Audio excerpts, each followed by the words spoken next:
생각을 바꾸면 수익이 보인다. 역발상 투자의 문현진 멘토입니다. 오늘도 역시 매일매일 급등하는 종목들이 있고 급락하는 종목이 있습니다. 그런 종목이 왜 움직이는지를 파악하면 우리가 다음 투자할 때 어떤 종목을 잡아야 될지도 알 수가 있고요. 시장 전체 흐름을 보면서 우리가 어떤 종목들을 관심권에 둬야 될지 그리고 어떻게 매매하면 될지가 보인다라고 생각이 듭니다.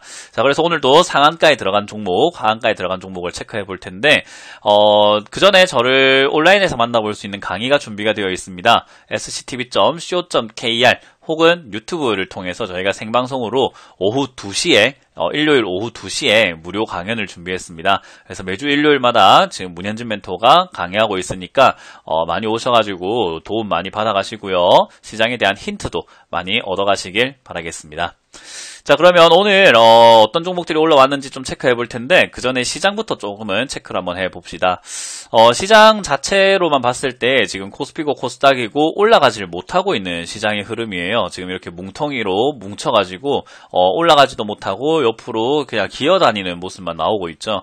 이런 형태의 모습을 우리가 좋지 않다라고 표현을 합니다. 왜냐하면 상승하고 이렇게 옆으로 기어가게 되면은 힘이 빠졌다거나 또는 변화를 모색하고 있기 때문에 그게 위쪽일지 아래쪽일지를 우리가 장담하면서 볼 수가 없어요. 그러나 보통 이렇게 반등이 나오다가 멈췄다라는 것은 밑으로 떨어질 가능성을 항상 가지고 있기 때문에 우리가 이런 장에서는 매수보다는 조금 관망하면서 유지하는 것이 좋다. 그래서 위쪽으로 움직이기 시작할 때 같이 따라가거나 아래쪽으로 움직이기 시작하면은 아래쪽에서 다시 재매수하는 관점이 좋기 때문에요.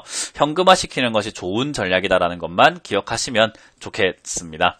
자, 그런 과정에서도 오늘 상한가에 들어온 종목들이 있는데 일단 네모원이라는 종목이 있습니다. 신규 상장주기도 하고요. 사실 어마어마하게 대단하다라고 보기에는 좀 힘든 종목이지 않나 생각이 들어요. 보통 이렇게 신규 상장주들은 급등락이 계속 이렇게 반복이 되게 되는데 좀 개인적으로는 한 1년 정도 지나서 투자하시는 게 좋고요.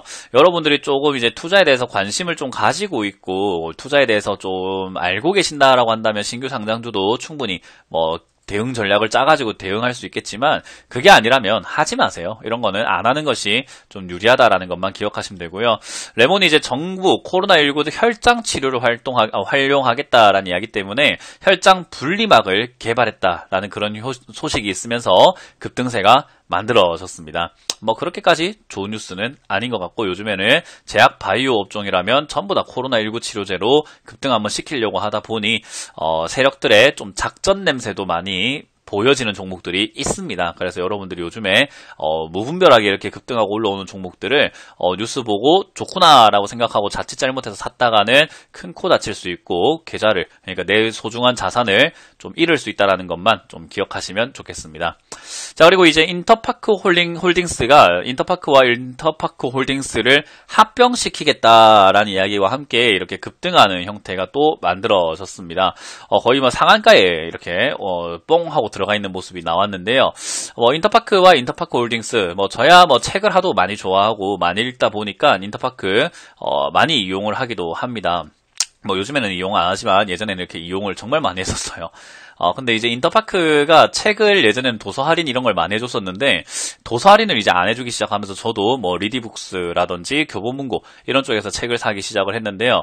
아무래도 이제 인터파크도 쿠팡이라던가 우리 온라인 이커머스 회사들이 수익 구조가 점점 이렇게 줄어드는 건 당연하죠. 왜냐하면 쿠팡의 점유율이 너무 높아지고 있고 매년 한 2, 3조씩 매출이 늘어나고 있어요. 적자는 유지가 되고 있지만 매출이 엄청나게 늘어나고 있다라는 거 그리고 점유율이 늘어나고 있다라는 거 그리고 코로나19 때 유행처럼 번졌던 말이 쿠팡 없으면 어떻게 살았을까? 쿠팡 없던 시절은 어떻게 살았지? 라는 이야기가 이제 나오기 시작할 정도로 매출이 점점 이렇게 구조가 악화되고 있는 것이 사실이에요. 그래도 이제 인터파크 홀딩스와 인터파크 같은 경우는 그래도 잘 선방을 해줬었는데 역시 수익 구조를 조금 더 상향시키기 위해서 몸집을 좀 줄이고 조금 더 이렇게 탄탄하게 만들어 놓을 필요가 있겠죠. 그래서 이제 그런 과정 속에서 합병 이야기 나오는 것 같고요. 역시나 합병을 하게 된다면은 이제 합병할 때 가격을 정해지게 되는데, 보통은 이제 서로 이제 합병 전에 인터파크랑 인터파크 홀딩스 둘 다 서로 주가를 막 올려서 자기가 가진 지분의 가치를 자꾸 올려놓으려고 합니다. 그래야 합병할 때 합병 비율이 좋게 나오거든요. 그래서 이제 그런 형태 때문에 급등이 되어 있다라고 보면 되고요. 이렇게 상한가에 가게 되면은 이제 연상이라고 하죠. 계속 상한가가 점상으로 날아가는 경우도 있긴 합니다만은 요즘 시장이 어디까지 나올지 저도 조금 궁금합니다. 왜냐하면 요즘에는 개인 투자자들이 무분별하게 투자하고 있는 시장이어서 개인 투자자들이 솔직히 말하면 조금은 쉽게 달아오르고 쉽게 꺼져버리는 그런 형태를 가지고 있거든요. 그래서 이제 그런 투기 세력이라고 해야 될까요? 투기의 어떤 양상을 보이게 된다면 뭐 3,000원대까지 급등할 수 있을 것 같기도 하고요. 만약 그게 아니라고 한다면 내일 바로 꼬리 달면서 빠지는 형태로 진행되지 않을까 싶습니다. 그래서 이제 이게 어느 정도까지 좀 영향을 줄지는 저도 지켜봐야 될 것 같아요. 그래서 이거는 어떤 식으로 될지 인터파크와 인터파크 홀딩스 조금 더 지켜봐야 되는 문제다. 이거는 지금 신규로 들어가기에는 너무 과하게 급등되어 있기 때문에 저 같으면은 이런 종목 사지 않는 걸로 보겠습니다. 그래서 여러분들도 인터파크와 인터파크 홀딩스를 가지고 계신 분들이라고 한다면 최대한 급등하고 나올 때 손실을 줄이거나 수익을 좀 노려서 나오시길 바라겠고요. 그게 아니라고 한다면은 인터파크와 인터파크 홀딩스를 신규 진입은 하지 않는 것이 좋겠다. 오히려 이후에 눌림목이라던가 매수 타이밍을 준다면 뭐 단타 대응으로 단타 접근으로 좀 들어가시는 것이 좋지 않을까. 강한 테마니까요. 그렇게 보시면 좋겠습니다.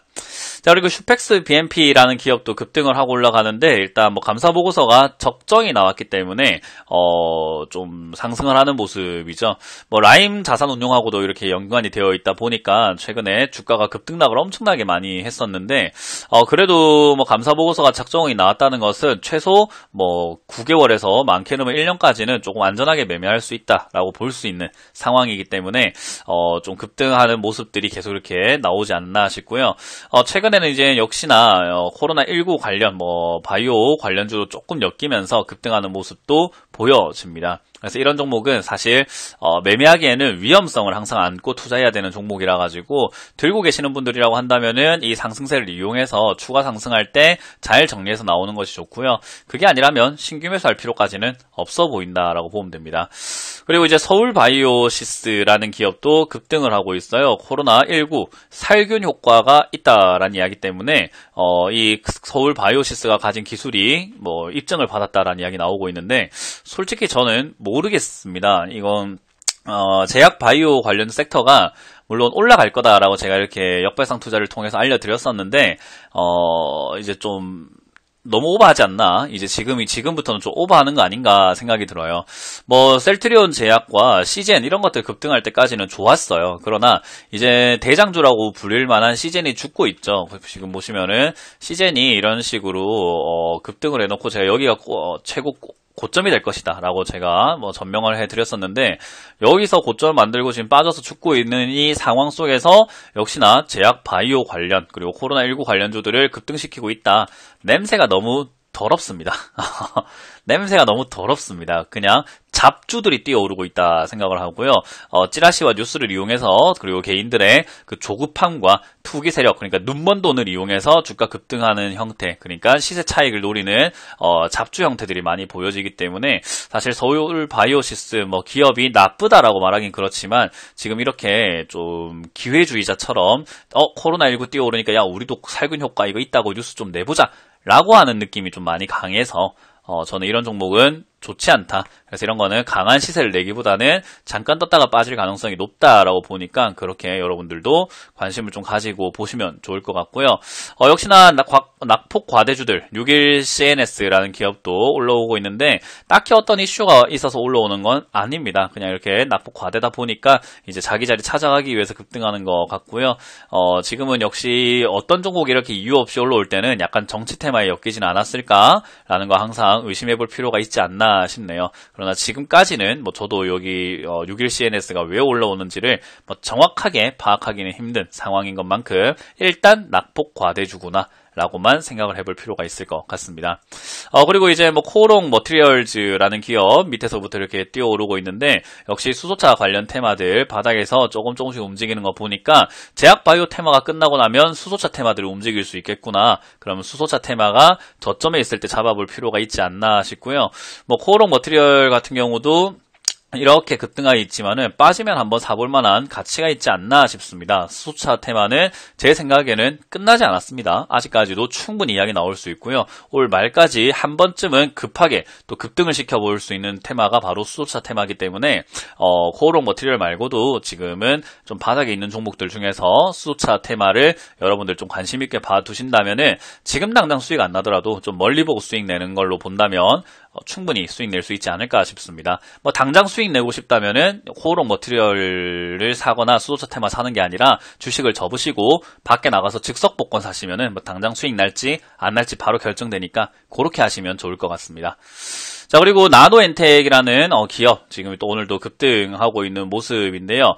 이렇게 지금 제약 바이오 관련주들이 이런 식으로 좀 바닥에서 좀 재료 만들면서 급등을 할 때는 저는 따라붙지 않는 것이 현명하다라고 항상 말씀드리기 때문에 이것도 뭐 굳이 저는 관심 있게 볼 필요는 지금은 없지 않나라는 전략을 드립니다. 그리고 오늘 뭐 하한가에 들어간 종목은 사실 없는데 메가이CS라는 종목이 하한가까지 들어갔다가 일단은 반등이 나오고 있습니다. 지금 잘못 잡으신 분들, 어제 잡으신 분들은 아마 지옥을 맛보고 있지 않을까 싶은데 사실 뭐 이런 말씀 드리고 싶진 않지만 저는 뭐 돌려 말하는 거 싫어하기 때문에 지옥은 이제부터 시작이다라는 거 각오하시고 반등 나올 때 잘 정리하시는 게 좋다라는 것만 기억하시면 되겠습니다. 자, 이렇게 오늘 상한가 하한가 종목들 알아봤는데 역시 상한가가 올라온 종목들 보니까 이제 바이오 테마가 좀 끝물이구나. 바이오 테마 중에서도 제대로 된 게 올라오는 게 아니라 잡주들이 뛰어오르고 있고 그리고 새로 보이는 종목들 약간 수소차 테마들이 움직이고 있는데 이게 유지가 될지 안 될지를 보면서 수소차 관련주 좀 미리 잡아놓는 전략도 유효하다라는 것만 기억하시고 대응 전략 잘 짜보시길 바라겠습니다. 자, 이렇게 오늘 역발상 투자 마쳐보도록 합니다. 지금까지 문현진 멘토였습니다. 고맙습니다.